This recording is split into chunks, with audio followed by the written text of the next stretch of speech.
सोमवार से शुक्रवार रात 10 बजे सिर्फ डीडी न्यूज पर।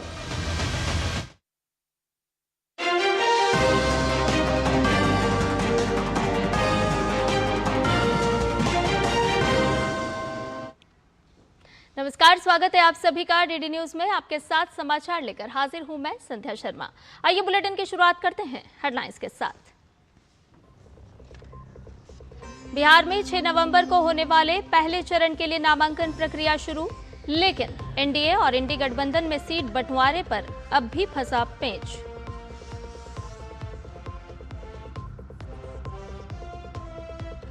प्रधानमंत्री नरेंद्र मोदी किसानों के लिए कल शुरू करेंगे 2 बड़ी योजना। कृषि मंत्री शिवराज सिंह चौहान ने किसानों से की पीएम के उद्बोधन से जुड़ने की अपील।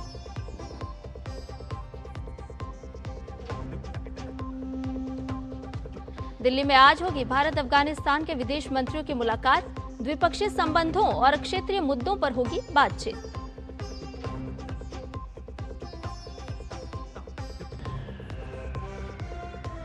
अमेरिका ने पाकिस्तान को मिसाइल बेचने की खबरों का किया खंडन। कहा नहीं मिलेगी कोई एडवांस्ड मिसाइल, सिर्फ मौजूदा सैन्य बिक्री सौदे के रखरखाव के लिए है अनुबंध।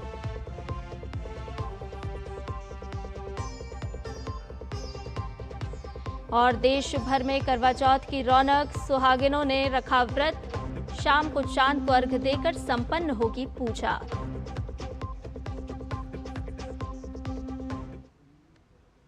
और सभी खबरों को विस्तार से जानते हैं। आपको बता दें कि 243 विधानसभा सीट पर होने वाले बिहार में विधानसभा चुनाव की सरगर्मी अब तेज हो चुकी है।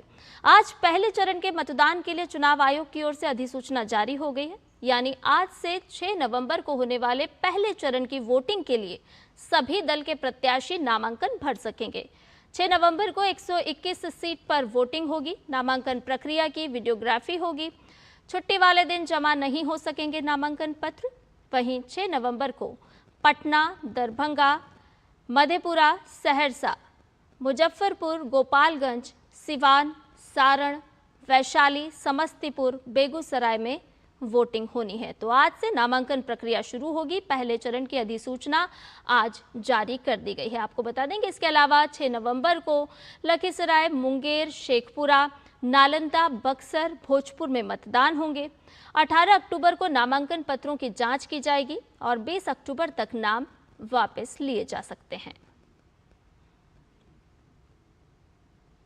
वहीं बिहार सरकार में मंत्री अशोक चौधरी ने राजद नेता तेजस्वी यादव की घोषणा को चुनावी स्टंट बताया है।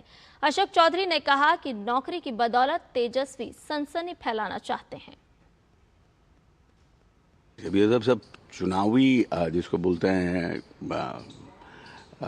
जिसको है बुलबुला है, लेकिन आरजेडी के लोगों के प्रति क्या प्रदेश में भाव है और वो लोग क्या चाहते हैं, लोग क्या चाहते हैं, वो इम्पोर्टेंट है ना। ये सब जो बातें कहा जा रहा है कि हम हर घर में देंगे जिसमें बेरोजगारी नहीं है वहाँ रोजगार क्रिएट करेंगे, सब मतलब चुनावी जिसको बोलो स्टंट है ये सब। बट है कि प्रदेश के लोगों को ये पता है कि Nitish Kumar is a stable person, he does a stable, एक स्टेबल सरकार चलाते हैं और एक सिस्टमैटिक सरकार चलाते हैं। सिर्फ नौकरी के बदौलत ये चाहते हैं कि किसी तरह से हम एक सनसनी फैलाने के काम करें कि हम नौकरी देंगे। आई डोंट थिंक सो कि जनता जो है इसको एक्सेप्ट करेगी। वहीं आरजेडी नेता शक्ति सिंह ने तेजस्वी यादव की चुनावी घोषणा पर कहा है कि तेजस्वी यादव का प्रण है कि जो परिवार बेरोजगार हैं उन्हें रोजगार देंगे। यह निर्णय वही ले सकता है जिसके अंदर बिहार का दर्द छुपा हुआ है, हालातों को गंभीरता से जो देखता है। वो दर्द तेजस्वी जी के अंदर है। जब 20 में उन्होंने 10 लाख नौकरी की बात की थी तो 5 लाख नौकरी दिया, भी पक्की नौकरी दी। और वहीं आपको बता दें कि बिहार सरकार में किस तरह से जो बात कही जा रही है तेजस्वी की, उसको लेकर के कहा जा रहा है कि ये एक पॉलिटिकल स्टंट है। जी हाँ, हम देख रहे हैं कि जिस तरह से आज से अधिसूचना जारी हो चुकी है, पहले चरण के मतदान के लिए नामांकन पत्र भरे जाएंगे और ऐसे में राजनीतिक दल किस तरह से जनता को लुभाने का प्रयास कर रहे हैं साफ तौर पर नजर आ रहा है। तेजस्वी यादव का कहना है कि वो लोगों को किस तरह से मदद देंगे, हालांकि उस पर सरकार के मंत्रियों ने साफ तौर पर कहा कि ये एक पॉलिटिकल स्टंट है जिसको लेकर के तेजस्वी बिहार की जनता को गुमराह करने का प्रयास कर रहे हैं। और अगर बात करें बिहार में सीट शेयरिंग की, तो एनडीए गठबंधन अगले 1-2 दिन में स्थिति साफ कर देगा। बीजेपी का कहना है कि जिस सीट पर वो जीत दर्ज नहीं कर पाई थी, उसके उम्मीदवारों के चयन के लिए पैनल तैयार करने का काम पूरा हो चुका है। लेकिन इन सब के बीच भाजपा और चिराग पासवान के बीच सीटों की संख्या पर बात पक्की नहीं हो पाई है। ये भी कहा जा रहा है कि चिराग पासवान 35 सीटों की मांग कर रहे हैं।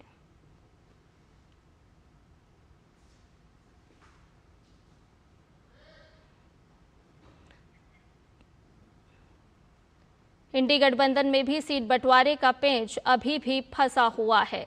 अभी स्पष्ट नहीं हो पाया है कि किसको कितनी सीट मिल पाएगी। डिप्टी सीएम पद को लेकर मुकेश साहनी के अड़ियल रुख ने सभी समीकरणों को बिगाड़ रखा है। कांग्रेस का कहना है कि ऐसे मुद्दों पर बाद में बात की जाएगी। कांग्रेस ने भले ही अब तक तेजस्वी को महागठबंधन का मुख्यमंत्री का चेहरा ना माना हो, लेकिन तेजस्वी लगातार खुद को सीएम कैंडिडेट के तौर पर ना सिर्फ प्रोजेक्ट कर रहे हैं, बल्कि ताबड़तोड़ घोषणाएं भी कर रहे हैं। तेजस्वी ने राज्य के हर परिवार के एक व्यक्ति को सरकारी नौकरी देने का ऐलान भी कर दिया है।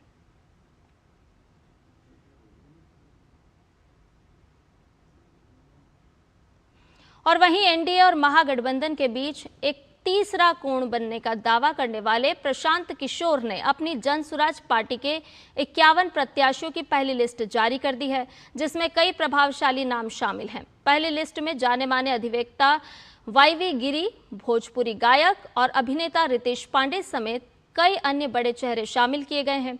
कहा जा रहा है कि कल यानी कि 11 अक्टूबर से प्रशांत किशोर राघोपुर से चुनाव अभियान शुरू करेंगे।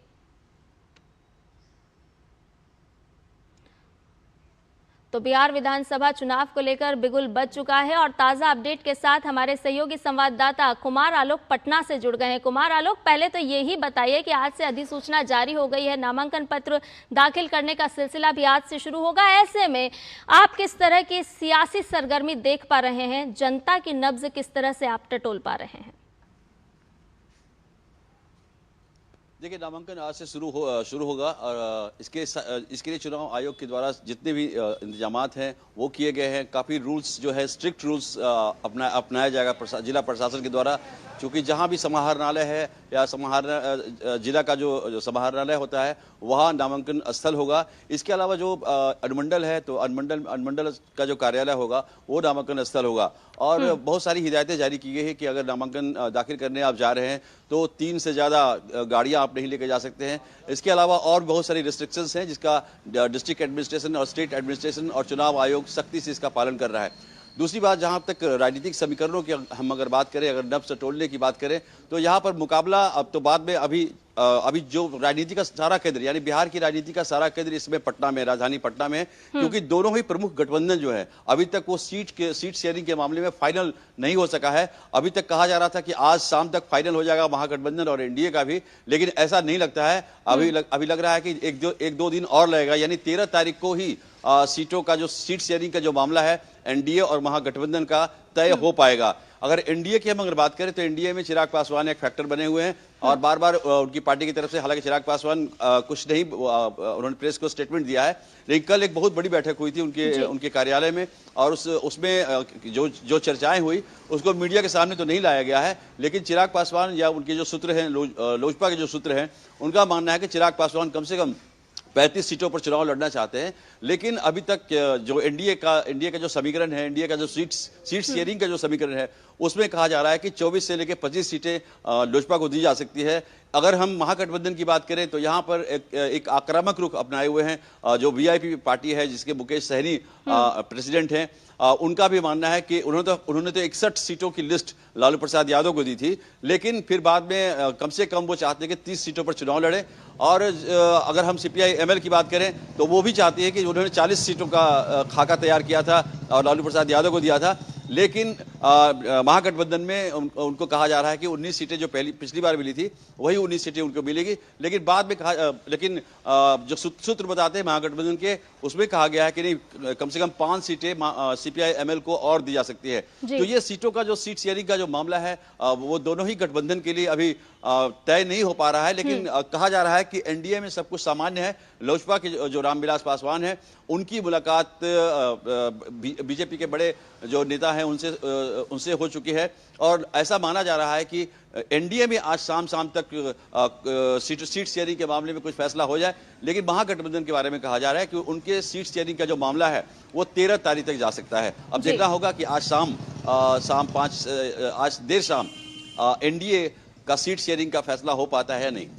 जी कुमार आलोक, नामांकन पत्र दाखिल करने का समय भी बहुत ज्यादा नहीं बचा है। ऐसे में जब उम्मीदवारों की घोषणा होगी तो उन्हें अपने अपने चुनाव प्रचार में भी लगना होगा। ऐसे में महागठबंधन में जिस तरह से हम देख रहे हैं कि कुछ भी स्पष्ट होता हुआ नजर नहीं आ रहा है, तो क्या बगावती तेवर भी देखने को मिल सकते हैं? बिल्कुल, देखिए बगावत जब भी चुनाव होता है, चाहे वो लोकसभा का चुनाव हो, चाहे वो विधानसभा का चुनाव हो, अगर पार्टी किसी कद्दावर नेता को जो 2 बार से एमएलए हैं, 3 बार से एमएलए हैं, उनको टिकट नहीं मिलता है, तो उस परिस्थिति में भगदड़ होती है। हर गठबंधन में होती है, ऐसा नहीं कि किसी एक गठबंधन में होती है। बगावती सुरों की अगर हम बात करें तो महागठबंधन में कहा जा रहा है कि वहां भी बड़े चेहरों का बहुत बड़े पैमाने पर टिकट कटेंगे और इसको लेकर के अभी संभावनाएं तलाश रहे हैं। लेकिन शायद महागठबंधन देरी इसलिए कर रही है कि एक तो आप 10 से नामांकन, यानी आज से नामांकन शुरू होगा और 13 को सीट शेयरिंग का मामला फाइनल होगा और फिर बीच में सैटरडे और संडे है, तो सैटरडे संडे को ऑफिस बंद रहेगा। लेकिन कहा जा रहा है कि शायद सैटरडे और संडे को भी ऑफिसेस खुले रहेंगे नामांकन के लिए। तो महागठबंधन चाह रहा है कि जितना हम देरी करेंगे और अचानक जब 13 तारीख को घोषणा करेंगे तो बगावत करने वालों के लिए भी समय नहीं बचेगा, मौका नहीं मिलेगा। दूसरी सबसे इंपॉर्टेंट चीज है कि एंटी इनकम्बेंसी, अगर हम एनडीए की बात करें, अगर हम महागठबंधन की बात करें, कांग्रेस की बात करें, बीजेपी की बात करें, तो जो पार्टियों के प्रति एंटी इनकम्बेंसी नहीं है, लेकिन जो कैंडिडेट हैं, जो 2 बार से विधायक हैं, जो 3 बार से विधायक हैं, तो उनके खिलाफ एंटी इनकम्बेंसी है और भाजपा भी टिकट काट सकती है। 10 से लेकर 12 से लेकर 14 तक टिकट जो सिटिंग एमएलए है उनकी टिकट कट सकती है। युवाओं को स्थान भाजपा देने जा रही है और अति पिछड़ों को भी इसमें खासा स्थान देने की कवायद चल रही है बीजेपी में। ठीक उसी तरीके से अति पिछड़े पर महागठबंधन भी फोकस कर रहा है, क्योंकि आपने देखा हो कुछ दिन पहले महागठबंधन में राजद जो सबसे बड़ा दल है, उसके मंगनीलाल मंडल जो अति पिछड़ी जाति से आते हैं, उनको अध्यक्ष बनाया गया है। तो अब देखना होगा कि जो आपने जो बगावत की बात की है, तो महागठबंधन में अगर 13 तारीख को सीट शेयरिंग का मामला तय होता है तो उस दिन देखना होगा कि उन लोगों को जिन्हें टिकट नहीं मिलेगा और जो विधायक हैं वो क्या करेंगे। जी बिल्कुल, देखिए दोनों ही राजनीतिक दल जो बड़े हैं, इंडी गठबंधन की अगर हम बात कर लें या एनडीए की बात कर लें, तो दोनों ही की प्राथमिकता होगी हर सीट पर फतेह हासिल करना। लेकिन ऐसे में सवाल कुमार आलोक यहाँ पर यह भी उठता है कि जिस तरह से सत्ता पक्ष हमेशा से काम करता आया है, तो गिनाने के लिए उसके पास बहुत कुछ है, लेकिन विपक्ष के पास जिस तरह से एसआईआर का मुद्दा बनाया गया और हमने देखा कि चुनाव आयोग ने किस तरह से सब कुछ स्पष्ट कर दिया, तो कहीं ना कहीं ये भी मुद्दा जनता के जहन में तो होगा कि किस तरह से एसआईआर को भ्रम फैलाने के लिए मुद्दा बनाया गया। बिल्कुल सही कहा आपने। जिस तरीके से एसआईआर को लेकर के वोटर अधिकार यात्रा राहुल गांधी के द्वारा निकाली गई और उसमें तमाम महागठबंधन के जो नेता थे, चाहे वो तेजस्वी यादव हो, चाहे दीपांकर भट्टाचार्य सीपीआई एमएल को हो, चाहे मुकेश सहनी हो वीआईपी पार्टी के, ये इन लोगों ने पूरा एक बिहार का दौरा किया और लोगों को समझाने की कोशिश की कि चुनाव आयोग का ये जो कदम है एसआईआर, वो संविधान के खिलाफ है। लेकिन ये मुद्दा नहीं बन पाया, जनता के बीच जनता इसे पचा नहीं पाई और इसी को लेकर के तेजस्वी यादव को लगा कि जिस तरीके से उन्होंने पिछले चुनाव में पिछले विधानसभा चुनाव में जो 2020 में हुआ था, उन्होंने बेरोजगारी का मुद्दा उठाया था, उन्होंने रोजगार का मुद्दा उठाया था, उन्होंने भ्रष्टाचार का मुद्दा उठाया था और इन मुद्दों को उठा करके लगभग वो सत्ता के करीब पहुंच गए थे। लेकिन इस बार जो सरकारी नौकरी देने का वादा भी कर रहे हैं। राहुल गांधी के साथ जो महागठ, अब तो तेजस्वी सरकारी नौकरी देने की बात कर रहे हैं। ये कैसे संभव है? अगर बिल्कुल सही कहा आपने कि ये ऐसा वादा है, ये जो कह रहे हैं कि सरकारी नौकरी हर एक घर से देंगे, तो अगर ये जो इसकी काफी आलोचना हो रही है और काफी विपक्ष खासकर खिल्ली उड़ा रहा है और जो बुद्धिजीवी हैं वो भी इसको एक मजाक के तौर पर देख रहे हैं। आपको याद होगा कि 2010 के चुनाव में जब विधानसभा का चुनाव हो रहा था तो नीतीश कुमार ने 2005 में जब उनकी सरकार बनी, एनडीए की सरकार बनी, तो उन्होंने लड़कियों को साइकिल का वितरण किया और पोशाक का वितरण किया और ये जो योजना थी इतनी सुपरहिट हुई कि अन्य राज्यों ने इस योजना को अपनाया। तो 2010 में जब चुनाव था तो उसमें मैनिफेस्टो था आरजेडी का मैनिफेस्टो था कि अगर हम सत्ता में आते हैं, अगर हम सरकार में आते हैं तो हम एक एक लड़कियों को, जो एक एक लड़की जो गर्ल्स है उनको हम स्कूटी देंगे। तो इसकी भी काफी खिल्ली उड़ाई गई थी, काफी हंसी मजाक उड़ाया गया था और तब 2010 का परिणाम देखिए कि आरजेडी की बहुत बुरी हार हुई थी और एनडीए की बहुत बड़ी जीत हुई थी। तो इस बार जो तेजस्वी का कहना है कि हम हर एक परिवार को नौकरी देंगे, तो एक तरह से हास्यास्पद बन गया यहाँ पर। बिल्कुल, यानी कि आपको ये भी सोचना होगा, ये भी ध्यान में रखना होगा कि आप जो भी घोषणा कर रहे हैं, दावे कर रहे हैं, वादे कर रहे हैं, वो धरातल पर आप कितने उतार पाएंगे। बहुत बहुत शुक्रिया कुमार आलोक, तमाम जानकारी हमसे साझा करने के लिए। और इसके साथ ही आपको बता दें कि बिहार की अंतिम मतदाता सूची की खामियों को दूर करने के लिए सभी 38 जिलों में अभी तक कोई अपील नहीं की गई है। बिहार के मुख्य निर्वाचन अधिकारी ने जिलावार सूची एक्स पर साझा करते हुए बताया है कि राज्य में विशेष गहन पुनरीक्षण अभियान 2025 के दौरान सभी 243 विधानसभा निर्वाचन क्षेत्रों में निर्वाचक निबंधन पदाधिकारी द्वारा निर्वाचक सूची में नाम जोड़ने या हटाने के संबंध में कल 9 अक्टूबर तक लोक प्रतिनिधित्व अधिनियम की धारा 24 क के तहत जिला मजिस्ट्रेट के समक्ष कोई भी अपील प्राप्त नहीं हुई है। और बुलेटिन में फिलहाल रुकने एक छोटे से ब्रेक के लिए जल्द हाजिर होंगे। हिंग देना, वो वाली MDH की सुपर हीट। जिन्होंने यूज किया है वो जानते हैं असली हींग का स्वाद। MDH सुपर हीट, शुद्धता का असली तड़का। असली मसाले सच सच MDH। मेरी पसंद, मेरी पसंद, मेरी पसंद, मेरी पसंद, हमारी पसंद। हम सबकी पसंद। मजबूत देश का मजबूत सरिया हो गया स्टील। अब छोलिया हो या लोबिया, सफेद चने या काले चने, सब कुछ मजेदार बने।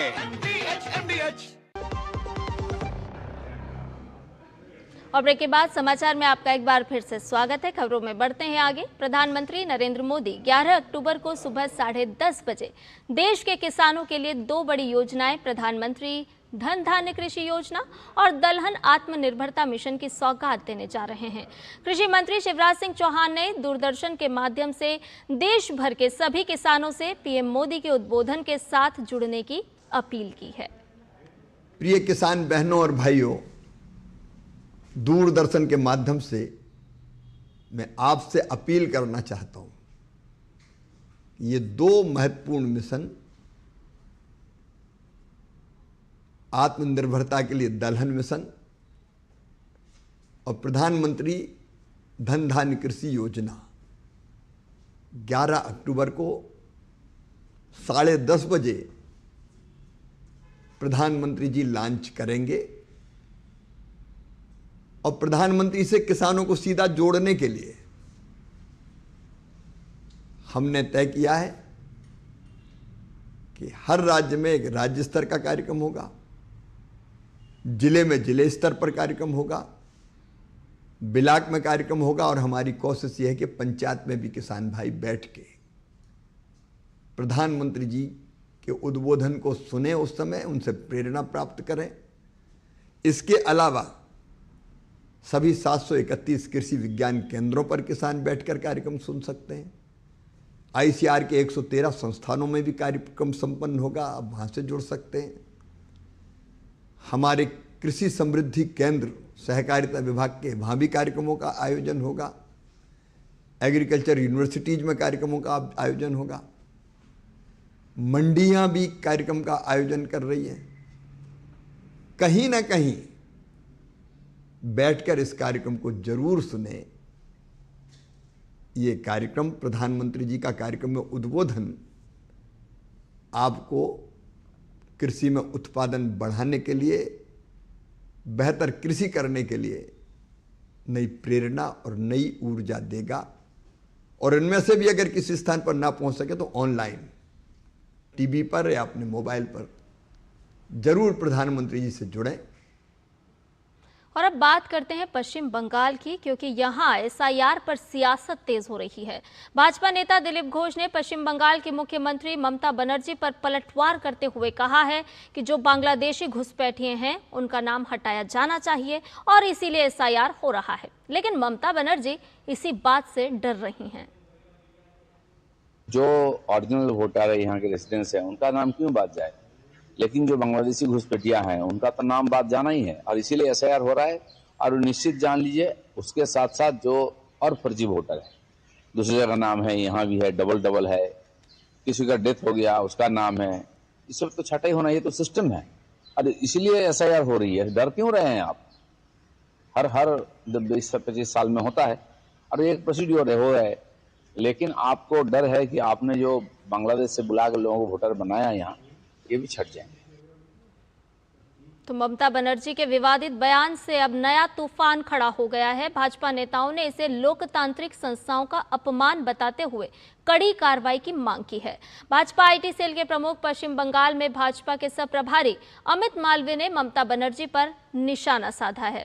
अमित मालवीय ने अपने एक पोस्ट में कहा है कि राजनीतिक और संवैधानिक शिष्टाचार की सीमाएं लांघते हुए पश्चिम बंगाल की मुख्यमंत्री ममता बनर्जी ने राज्य सचिवालय न बनना से बेहद विवादित बयान दिया है। उन्होंने कहा कि अगर बंगाल में एसआईआर कराया गया तो दंगे भड़क सकते हैं और कई अन्य बातें हो सकती हैं। ममता बनर्जी ने दिल्ली में बैठे एक कथित मीर जाफर की मौत की कामना तक कर डाली। उन्होंने केंद्र सरकार की संस्थाओं पर भी निशाना साधते हुए उनकी साख पर सवाल उठाए हैं। तृणमूल कांग्रेस अब केवल अवैध बांग्लादेशी और रोहिंग्या घुसपैठियों के वोटों पर निर्भर है। ममता बनर्जी को पता है कि अगर पारदर्शी तरीके से मतदाता सूची बन गई तो कोई भी सच्चा भारतीय मतदाता तृणमूल को वोट नहीं करेगा।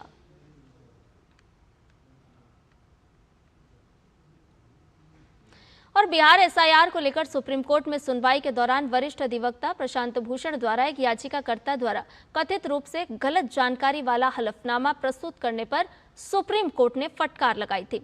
इस पर अब बीजेपी प्रवक्ता शहजाद पूनावाला ने कांग्रेस पर निशाना साधा है। उन्होंने कहा कि फर्जी नैरेटिव फैलाना कांग्रेस की पुरानी आदत बन चुका है। एसआईआर मामले में प्रशांत भूषण ने फेक एफिडेविट पेश किया सुप्रीम कोर्ट के सामने, तो सुप्रीम कोर्ट ने लथाड़ लगाई और कहा कि ये एफिडेविट दे रहे हो, जब नाम पूछे जाते कि किसके नाम कटे हैं तो आप झूठे नाम देते, और अगर पहला एफिडेविट ही फेक है तो बाकी की क्या विश्वसनीयता है। पर पूरे देश में माहौल इलेक्शन कमीशन के खिलाफ बनाना है, झूठे आरोप लगाना है। महाराष्ट्र में आरोप लगाए, खारिज हो गए, और जब सुप्रीम कोर्ट इस नैरेटिव को ध्वस्त करता है तब विक्टिमहुड कार्ड खेलते हैं। ईवीएम पर भी ये फेक नैरेटिव बनाते थे, वो भी ध्वस्त हो गया। और मतदान से जुड़ी एक महत्वपूर्ण खबर आपको बताते हैं, क्योंकि मतदाता परिचय पत्र के अलावा अब आप 12 वैकल्पिक फोटो युक्त दस्तावेजों में से कोई भी एक दस्तावेज दिखाकर मतदान कर सकते हैं। चुनाव आयोग ने वैकल्पिक फोटो पहचान पत्रों की सूची में Aadhaar card, PAN card, smart card, MNREGA job card, स्वास्थ्य बीमा स्मार्ट कार्ड को शामिल किया है। इसके साथ ही ड्राइविंग लाइसेंस, भारतीय पासपोर्ट, पेंशन दस्तावेज, बैंक या पोस्ट ऑफिस की फोटो युक्त आपकी पासबुक, सार्वजनिक कंपनियों का पहचान पत्र, सांसद, विधायक या एमएलसी का आधिकारिक पहचान पत्र, सामाजिक न्याय और अधिकारिता मंत्रालय का विशेष पहचान पत्र और अन्य निर्देशन दस्तावेजों में से आप किसी भी एक को दिखाकर मतदान कर सकते हैं। इसके लिए मतदाता सूची में नाम होना अनिवार्य है। निर्वाचन आयोग के इस कदम से मतदाताओं को सुविधा मिलेगी और वो बिना किसी परेशानी के मतदान कर सकेंगे। और सुप्रीम कोर्ट में आज एक के बाद एक कई बड़े मामलों में सुनवाई होनी है। आज दिल्ली एनसीआर में पटाखों पर स्थायी बैन हटाने के मामले में अदालत सुनवाई करेगा। केंद्र सरकार ने बुधवार को कोर्ट से समय मांगा था। केंद्र ने कहा था कि सभी की सलाह के बाद रिपोर्ट पेश करेंगे। इससे पहले 26 सितंबर को सुप्रीम कोर्ट ने National Environmental Engineering Research Institute और Petroleum and Explosive Safety Organisation certified green पटाखे बनाने की मंजूरी दी थी, लेकिन बिना कोर्ट की इजाजत एनसीआर में बिक्री न करने की शर्त भी रखी थी। इसके साथ ही सुप्रीम कोर्ट आज करूर भगदड़ मामले में सीबीआई जांच की मांग वाली याचिका पर सुनवाई करेगा। इसके साथ ही एक्टर विजय की पार्टी टीवीके की उस याचिका को भी सुनेगा जिसमें मद्रास हाईकोर्ट के एसआईटी बनाने के निर्देश को चुनौती दी गई है। मद्रास हाईकोर्ट ने जांच के लिए 3 अक्टूबर को एसआईटी बनाई थी। वहीं भाजपा नेता उमा आनंदन ने मामले में सीबीआई जांच की मांग की है। एक और महत्वपूर्ण मामला, जहां सुप्रीम कोर्ट में आज जम्मू कश्मीर के पूर्ण राज्य का दर्जा बहाल करने के मामले में जुड़ी याचिकाओं पर सुनवाई होगी। इससे पहले 14 अगस्त को हुई सुनवाई में कोर्ट ने इस मुद्दे पर केंद्र सरकार से 8 सप्ताह के अंदर लिखित जवाब मांगा था। पिछली सुनवाई में सीजेआई ने कहा था कि कोर्ट सरकार के जवाब के बिना आगे नहीं बढ़ेगी। फैसला लेते समय सुरक्षा हालात और जमीनी स्थिति भी देखी जाएगी। सिर्फ संविधान की बहस पर फैसला नहीं होगा। रुक करते अगली खबर का। लद्दाख में अब पूरी तरह से सामान्य स्थिति बहाल हो चुकी है। सभी तरह के प्रतिबंध हटा दिए गए हैं। इंटरनेट सेवा की बहाली समेत स्कूल और कॉलेज अब सुचारू रूप से चल रहे हैं। दरअसल गुरुवार को मुख्य सचिव डॉक्टर पवन कोतवाल ने लद्दाख के लेह में पिछले महीने की 24 तारीख को हुई घटना को लेकर शांति बैठक की थी। इस बैठक में लेह में मची अफरा तफरी और उसके बाद की स्थिति पर चर्चा की गई। इस दौरान मुख्य सचिव डॉक्टर पवन कोतवाल ने घटना में मृत लोगों के प्रति दुख व्यक्त किया और उनकी याद में 2 मिनट का मौन भी रखा गया। इस मौके पर संबोधित करते हुए पवन कोतवाल ने जोर देकर कहा कि लद्दाख हमेशा से अपनी शांति, देशभक्ति, सद्भाव, अनूठी संस्कृति और आतिथ्य के लिए जाना जाता रहा है, जो दुनिया भर के लोगों को आकर्षित भी करता है। उन्होंने आश्वासन दिया कि केंद्र शासित प्रदेश प्रशासन जल्द से जल्द सामान्य स्थिति बहाल करने में लद्दाख के लोगों के साथ मजबूती से खड़ा है।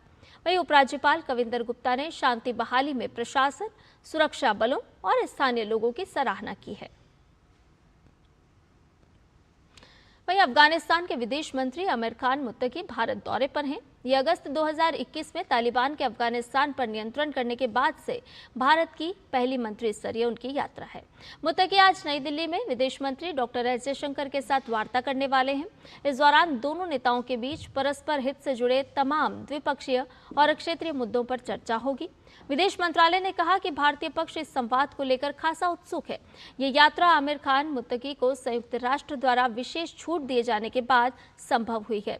विदेश मंत्री डॉक्टर एस जयशंकर ने इस साल मई में मुत्तकी से फोन पर बात की थी और पहलगाम आतंकवादी हमले की उनकी निंदा की सराहना भी की थी। विदेश मंत्री ने अफगान लोगों के साथ भारत की पारंपरिक मित्रता को रेखांकित किया था और सहयोग को आगे बढ़ाने के तरीकों पर चर्चा भी की थी। अफगानिस्तान में हाल ही में आए भूकंप के दौरान भारत ने चाबहार के रास्ते कुनार प्रांत में राहत सामग्री भी भेजी थी।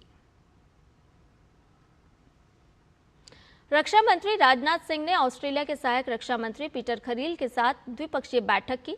बैठक के बाद रक्षा मंत्री राजनाथ सिंह ने कहा कि भारत और ऑस्ट्रेलिया के बीच साझेदारी और मजबूत हो रही है, जो कि संयुक्त अनुसंधान, विकास, नवाचार, सृजन और उत्पादन पर आधारित है।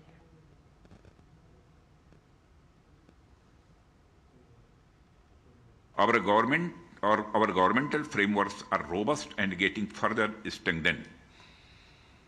On the people's front, we have a big Indian diaspora here in Australia, which is complemented by a good Australian presence in India.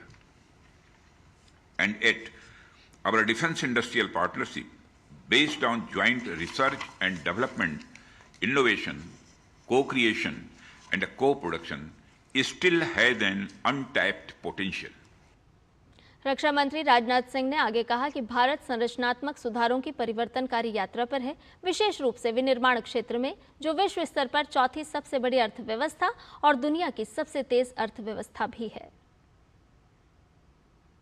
India is on a transformative journey of structural reforms, particularly in manufacturing, propelling our growth trajectory. Friends, propelled by a concerted effort, India is today globally the fourth largest economy. India economy has been consistently posting above 6.5% growth rate annually. As regards Indian defense industry, India's defense production touched rupees 1.51 lakhs crore, which is approximately $18 billion US dollars last financial year. वहीं Australia के सहायक रक्षा मंत्री Peter Khalil ने कहा है कि राजनाथ सिंह की यात्रा दोनों देशों के संबंधों के लिए महत्वपूर्ण और ऐतिहासिक है। पिछली बार किसी भारतीय रक्षा मंत्री की यात्रा को 12 साल हो गए और उन्हें उम्मीद है कि अगली यात्रा इतनी लंबी नहीं होगी। It was a great pleasure to meet with Prime Minister Modi during that visit, but 25,000 people here in Sydney came to a stadium for that amazing event. It was quite remarkable, and our Prime Minister Albanese was speaking with Prime Minister Modi at that event in front of a wonderful diaspora community, and that is one of the strengths of the relationship, the Australian-Indian community here and their contribution. We say a lot about the success of migrants, but it is a successful migrant story. The contributions that Indians have made to this country are top shelf. The contribution across so many industries and sectors is what makes Australia successful. So I thank the Indian community for that. As we said, this is the first visit in a long time, but it's the second meeting of our defence ministers this year, and it is a visit that signals the deepening ties. रक्षा मंत्री राजनाथ सिंह ने Sydney स्थित कुत्ताबुल का दौरा किया, जो कि ऑस्ट्रेलियाई नौसेना का एक प्रमुख बेस और पॉइंट है। ऑस्ट्रेलिया के सहायक रक्षा मंत्री पीटर खलील ने उनका स्वागत किया। वहीं राजनाथ सिंह ने फ्लीट बेस ईस्ट का जल दौरा भी किया और ऑस्ट्रेलिया के नौसैनिक अभियानों और समुद्री तैयारियों की जानकारी भी प्राप्त की।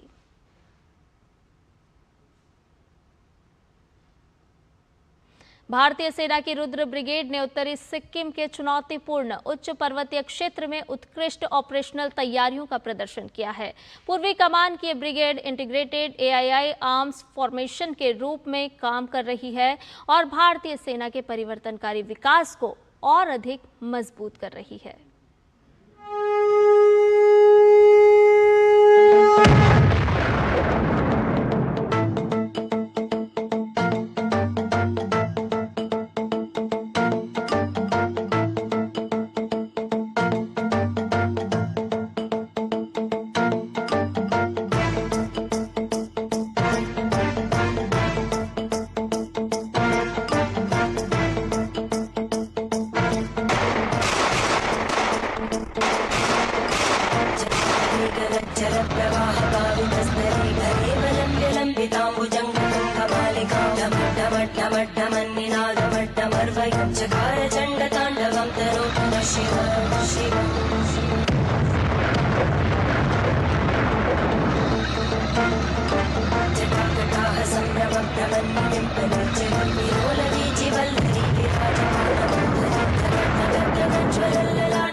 खबरों में बढ़ते हैं आगे। पाकिस्तान को मिसाइल बेचने की खबरों का अमेरिका ने खंडन किया है। अमेरिकी युद्ध विभाग के साथ भारत में अमेरिकी दूतावास ने इस मामले पर स्पष्टीकरण जारी किया है। खबरों में पाकिस्तान को नई एडवांस्ड मिसाइलें देने का दावा किया जा रहा था। अपने बयान में अमेरिका ने साफ किया है कि अनुबंध केवल मौजूदा सैन्य बिक्री सौदे के रखरखाव और स्पेयर पार्ट्स के लिए है। ये भी जोर देकर कहा गया है कि इस मदद से पाकिस्तान की मौजूदा सैन्य क्षमताओं में कोई इजाफा नहीं होगा।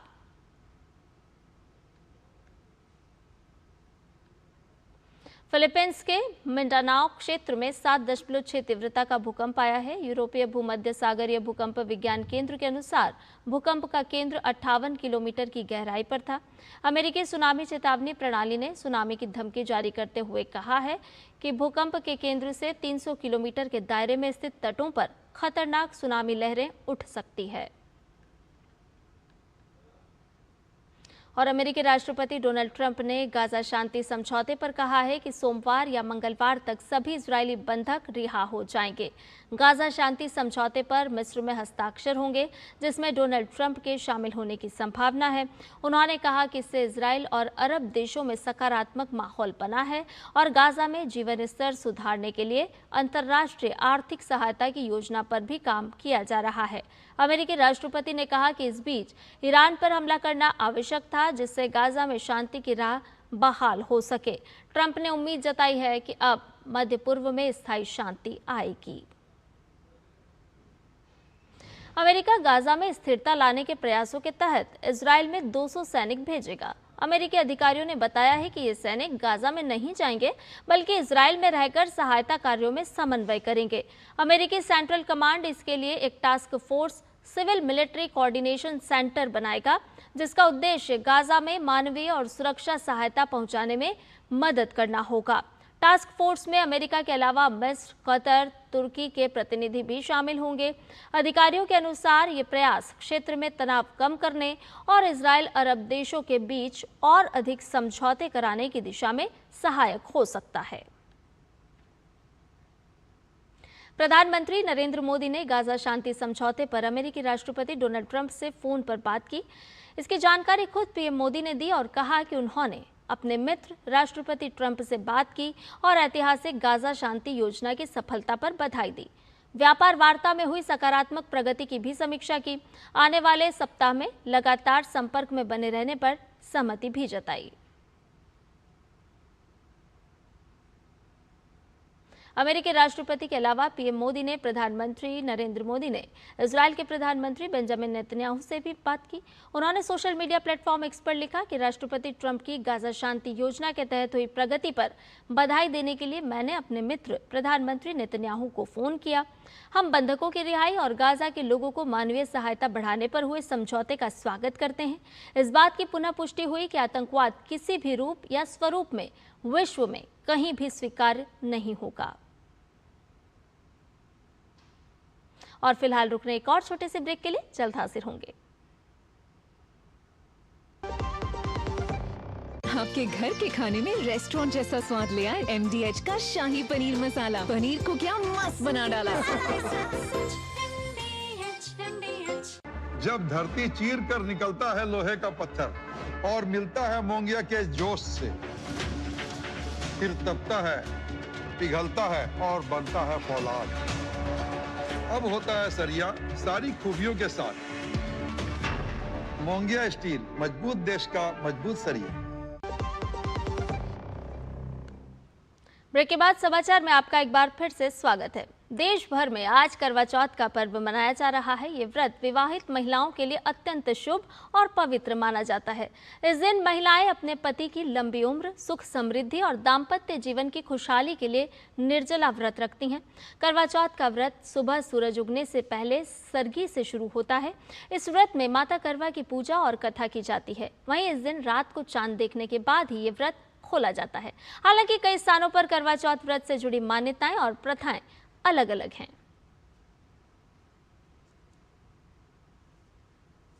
सुहाग के सबसे बड़े पर्व करवा चौथ को लेकर देश भर के बाजारों में रौनक देखते ही बन रही है। अयोध्या के बाजारों में त्योहार की धूम है।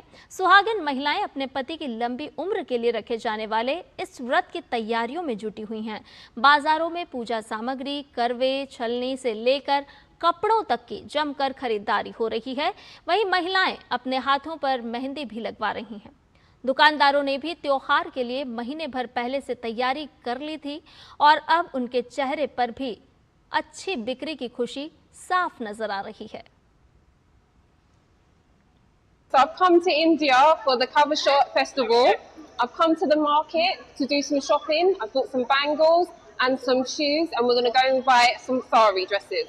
करवा चौथ का त्योहार इसलिए मनाया जाता है क्योंकि माना जाता है कि करवा चौथ के व्रत को रखने से पति की लंबी आयु की कामना की जाती है। इसमें सूर्य निकलने से पहले महिलाएं सुबह सरगी ग्रहण करती, उसके बाद शाम तक जब तक कि सूर्य को चंद्रमा को अर्घ न दिया जाए तब तक व्रत को निर्जला ही रखा जाता है। प्रेम, आस्था और समर्पण के पावन पर्व करवा चौथ का उत्साह देश भर में देखा जा रहा है। भोपाल में करवा चौथ पर्व का उल्लास देखते ही बन रहा है। करवा चौथ का पर्व मना रही महिलाओं से बात की है हमारे संवाददाता आदित्य श्रीवास्तव ने। करवा चौथ का त्योहार है और कुछ महिलाएं मेरे साथ मौजूद हैं। भोपाल में इस वक्त हम हैं। हाथ में करवा है, पूजा की थाली है, श्रृंगार पूरा नजर आ रहा है। पति की लंबी उम्र की कामना है, पति स्वस्थ रहें, निरोगी रहें और सुख समृद्धि उनके जीवन में आए ताकि उनका परिवार भी खुशहाल रहे। इसी कामना के साथ तमाम महिलाएं जो हैं वो आज हमारे साथ हैं और जानते हैं उन्हीं से, क्योंकि सूर्योदय के साथ चंद्रमा के उदय तक ये पूरा निर्जला व्रत होता है और इस व्रत को वो किस तरीके से कर रही हैं। बहुत महत्वपूर्ण होता है क्योंकि पति की मंगल कामना, उनकी सुख समृद्धि के लिए व्रत किया जाता है। वो खुश रहें और हमें भी खुश रखें, वो ज़्यादा इम्पोर्टेंट है। पति खुश रहे, हमें भी खुश रहे, वो तो ठीक है, लेकिन पति स्वस्थ रहें उस कामना के लिए भी ये व्रत होता है। हाँ जी, ये व्रत पति की समृद्धि के लिए और निरोगी काया के लिए और पूरे परिवार के लिए होता है। सिर्फ पति के लिए नहीं, परिवार, बच्चे और भी जो हमारे घर में हैं, सबकी सुख समृद्धि के लिए ये त्यौहार हम सब मिलजुल कर खुशी से मनाते हैं। क्या क्या है थाली में, क्या क्या होता है? पूजा का थोड़ा बताइए, क्या क्या थाली में क्या होता है? करवा होता है, छन्नी होती है और पूरे सुहाग की सामान होता है। चूड़ी, बिंदी, बिछिया, पायल सब रखा जाता है और एक दीपक होता है, फूल माला रखते हैं हम और चावल रखते हैं और करवा माता की फोटो रख के हम लोग पूजा करते हैं और छन्नी से फिर चांद को देख के ये व्रत संपूर्ण होता है पूरा। मैं देख रहा हूँ बड़े सुंदर सुंदर परिधानों में, आप ट्रेडिशनल परिधानों में नजर आ रही हैं। जी जी, बेसिकली हम लोग करवा चौथ के लिए स्पेशल तैयार हुए हैं और ये सिंगार का ही त्योहार है, इसलिए हम लोग बहुत अच्छे से तैयार होकर आए हुए। कैसे मना रही हैं आप? हम लोगों ने पूरा 16 श्रृंगार किया है, ऊपर से लेके नीचे तक के पूरा। हाथों में चूड़ियाँ, माथे में बिंदी, नथ, गले में पूरा 16 श्रृंगार, मेहंदी से लेके सारा पूरा किया हुआ है और अपनी पति की लंबी आयु के लिए निर्जला व्रत किया हुआ है। आज सुबह से कुछ भी नहीं खाया है, ना पिया है, बस शाम का इंतजार है चंद्रमा निकल आए और बस पूजा करें हम अपने पति लोगों की और उनसे अपना व्रत तोड़वाएं।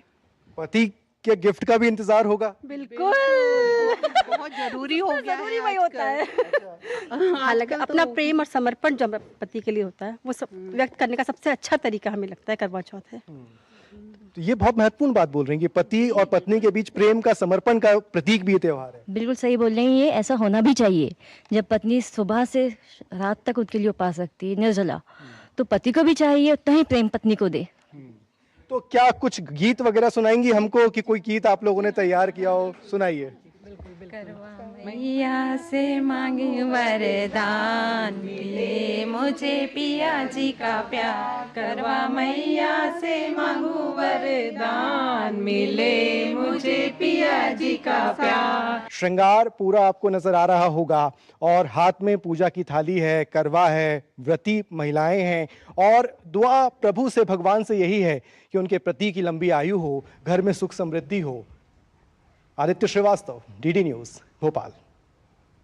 और करवा चौथ के अलावा दीपावली की तैयारियां भी जोर शोर से की जा रही है। जी हां, दीपावली के पावन अवसर पर श्री राम की नगरी अयोध्या में दीपोत्सव 2025 की तैयारियां हो रही है।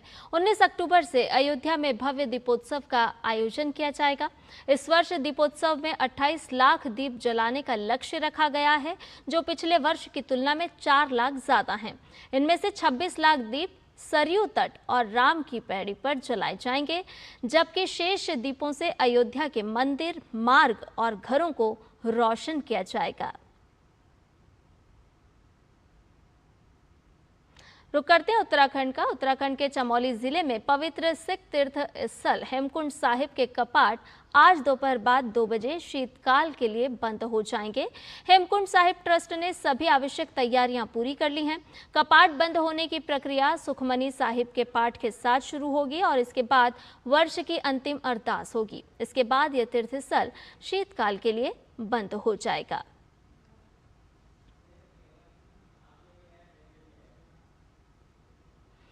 और टीबी की जांच के लिए वैज्ञानिकों ने एक नया उपकरण विकसित किया है, जो सांस के जरिए ही टीबी का पता लगा लेगा। इससे टेस्ट की प्रक्रिया काफी सरल होगी।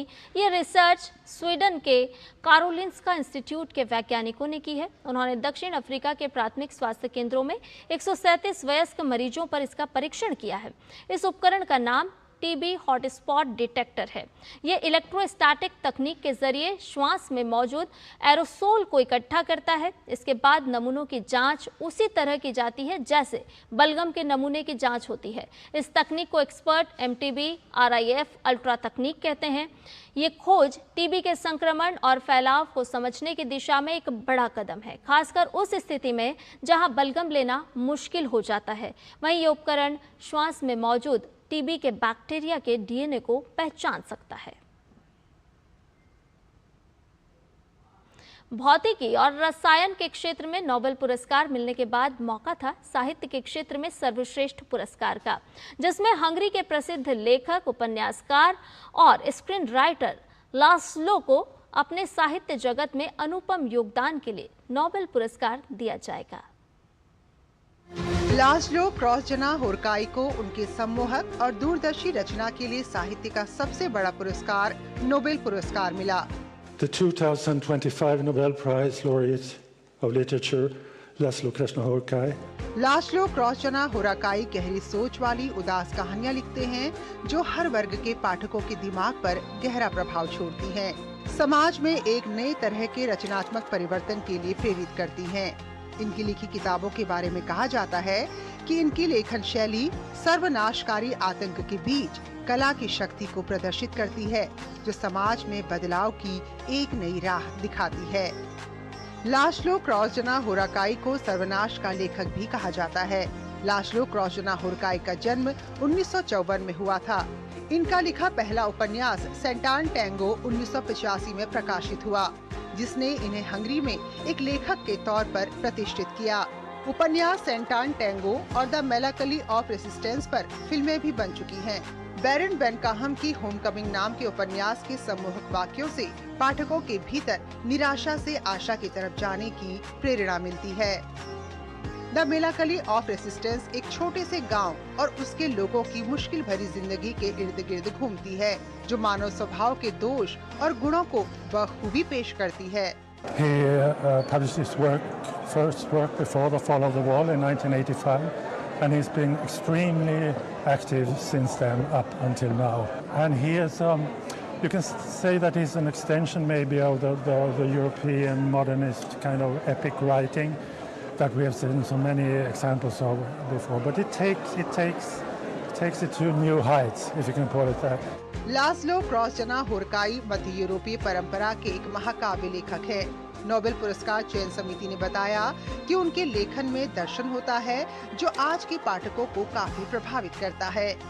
2025 में नोबेल पुरस्कार विजेता साहित्यकार की किताबों में मानवता, अराजकता और आधुनिक समाज के संकटों का जिक्र बड़ी ही बेबाकी से किया जाता है। Bureau report, DD news. और आज हम महान कथाकार R.K. नारायण जी को भी याद कर रहे हैं। आम भारतीयों के जीवन की आत्मा को शब्दों में ढालने वाले महान कथाकार R.K. नारायण की आज जयंती है। सन 1906 में आज ही के दिन मद्रास में जन्मे रसीपुरम कृष्णस्वामी अय्यर नारायण स्वामी यानी R.K. नारायण ने अपने लेखन से भारतीय समाज के हास्य, संघर्ष और सरल भावनाओं को बड़ी सहजता से चित्रित किया। भारतीय अंग्रेजी साहित्य के इस महान लेखक ने साधारण भारतीय जीवन की असाधारण कहानियां दुनिया तक पहुंचाई। उनका प्रसिद्ध काल्पनिक नगर मालगुडी भारतीय साहित्य की पहचान बन गया। Malgudi days, Swami and friends और द गाइड जैसी उनकी कालजयी रचनाएं आज भी पाठकों के दिलों में जीवंत है। दूरदर्शन ने जब नारायण की कहानियों और चरित्रों को लेकर मालगुडी डेज नामक धारावाहिक बनाया तो उसने उस जमाने में छोटे पर्दे की दुनिया को ही बदल दिया। द गाइड उपन्यास पर बनी फिल्म ने भी हिंदी सिनेमा में अमिट छाप छोड़ी थी। भारत सरकार ने उन्हें पद्म भूषण और पद्म विभूषण से सम्मानित किया। गाइड के लिए उन्हें साहित्य अकादमी पुरस्कार भी मिला था। साहित्य में उनके योगदान को देखते हुए उन्हें राज्यसभा का सदस्य नामित किया गया। 13 मई 2001 को चेन्नई में 94 वर्ष की आयु में उनका निधन हो गया। आज उनकी जयंती पर उस लेखक को सादर नमन जिसने हमें सिखाया कि सादगी में भी महानता होती है। खेल की खबरों की ओर रुख करते हैं। भारत की जूनियर मिश्रित बैडमिंटन टीम ने गुरुवार को इतिहास रच दिया। टीम ने प्रतियोगिता के सेमीफाइनल में प्रवेश कर पदक पक्का कर लिया। सेमीफाइनल में भारतीय टीम का सामना एशियाई अंडर 19 मिश्रित टीम चैंपियन इंडोनेशिया से होगा। इंडोनेशिया की टीम ने एक अन्य क्वार्टर फाइनल में चीनी ताइपे की टीम को हराया। भारत और वेस्ट इंडीज के बीच 2 मैच की टेस्ट सीरीज का दूसरा और आखिरी टेस्ट आज से दिल्ली के अरुण जेटली स्टेडियम में शुरू हो गया। मैच में भारत ने टॉस जीता और पहले बल्लेबाजी करने का फैसला किया। ताज़ा समाचार मिलने तक भारत ने 1 विकेट खोकर 94 रन बना लिए हैं। भारत का पहला विकेट केएल राहुल के रूप में गिरा जो 38 रन बनाकर पवेलियन लौट गए। भारतीय टीम ने इस मुकाबले के लिए किसी तरह का कोई बदलाव नहीं किया है, जबकि वेस्टइंडीज की टीम में 2 बदलाव देखने को मिले हैं। ब्रैंडन किंग और जोहान लेन की जगह पर एंडरसन फिलिप और टेवियम एम्लाज को मौका दिया गया। भारतीय टीम की नज़र इस मुकाबले को जीतकर टेस्ट सीरीज को क्लीन स्वीप करने पर है।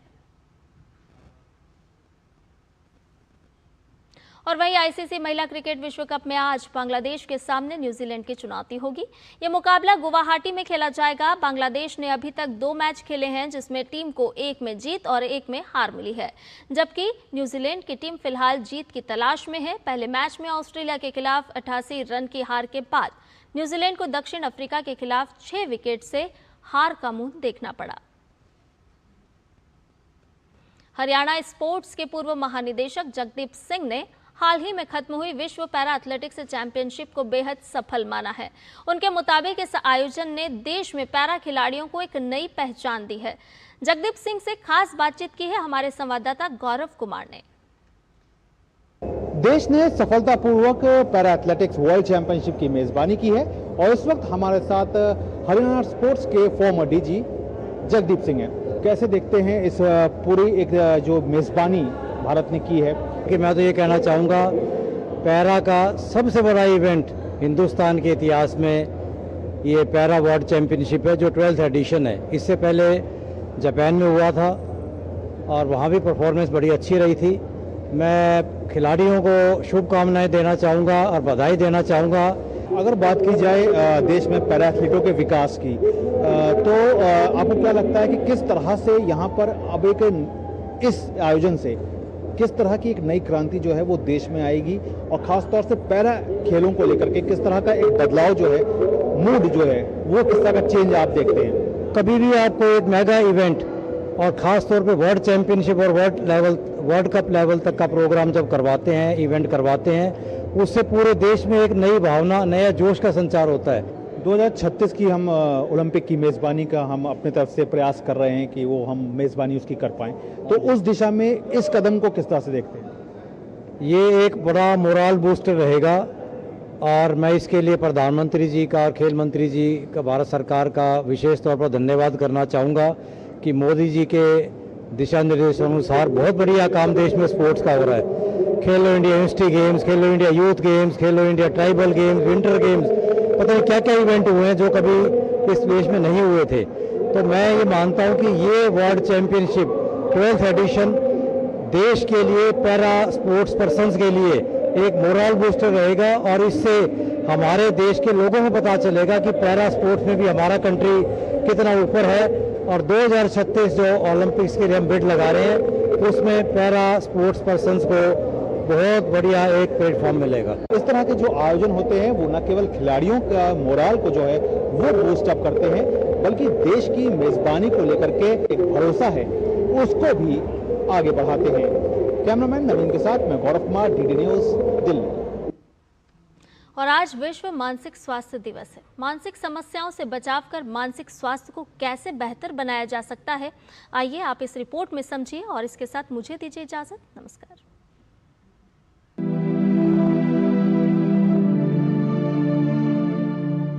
पूर्ण स्वास्थ्य के लिए शारीरिक और मानसिक स्वास्थ्य दोनों रूप से स्वस्थ रहना आवश्यक है। मानसिक स्वास्थ्य के विषय में जागरूकता बढ़ाने के उद्देश्य से हर वर्ष 10 अक्टूबर को मनाया जाता है विश्व मानसिक स्वास्थ्य दिवस।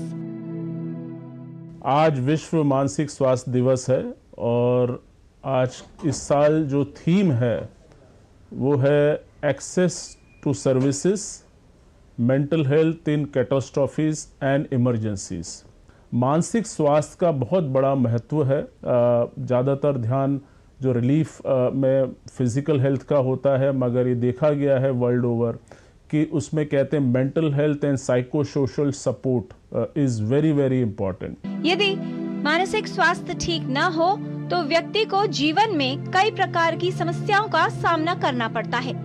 मानसिक स्वास्थ्य से व्यक्ति को अपनी क्षमताओं का पता चलता है और उसके भीतर आत्मविश्वास आता है, जो जीवन में तनाव का सामना और कठिन परिस्थितियों का सामना करने में सहायक सिद्ध होता है। व्यवहार में बदलाव ये एक बहुत इम्पोर्टेंट एक लक्षण होता है। कुछ दिनों से वो चिड़चिड़ा हो गया है, गुस्सा करने लगा है, या उदास हो गया है, या घबराहट में है, तो ये भी एक इम्पॉर्टेंट जो इमोशनल सिम्टम्स हैं। ज़्यादा अल्कोहल का सेवन करने लगा है, किसी चीज़ में इंटरेस्ट नहीं है जो पहले था, टीवी वगैरह देखना बंद कर दिया है, लोगों से मिलना जुलना बंद कर दिया है, तो ये भी एक प्रकार का सिम्टम है। आत्मविश्वास में कमी, चिंता, अवसाद, अत्यधिक तनाव, मानसिक दबाव, अनुचित व्यवहार, सामाजिक व भावनात्मक कारक और अकेलापन, इन सभी से व्यक्ति का मानसिक स्वास्थ्य प्रभावित होता है। यदि व्यक्ति का मानसिक स्वास्थ्य ठीक न रहे तो उससे दिनचर्या पर असर पड़ता है और उसका कामकाज में मन नहीं लगता। समस्या बढ़ जाए तो उसकी कार्यक्षमता और उत्पादकता भी प्रभावित होती है। Promotion of mental wellbeing during these times is very very crucial and important. और बहुत सारी चीजें ऐसी हैं, जैसे नियमित रूप से आप एक्सरसाइज कर सकते हैं, योगा है, मेडिटेशन है, जो लाइफस्टाइल चेंजेस हैं, आपका खान पान है, आपकी एक्टिविटीज़ हैं, ये सब का रोल बहुत इम्पॉर्टेंट है। अपने जीवन शैली को सुधार कर आप काफ़ी हद तक मानसिक समस्याओं से प्रिवेंट कर सकते हैं। मानसिक समस्याओं से बचाव के लिए आवश्यक है कि अपने मानसिक और शारीरिक स्वास्थ्य पर ध्यान दिया जाए। मानसिक स्वास्थ्य समस्या के किसी भी लक्षण को लापरवाही से न लें, बल्कि आवश्यकता होने पर एक विशेषज्ञ को अवश्य दिखाएं। किरण भारद्वाज, डीडी न्यूज।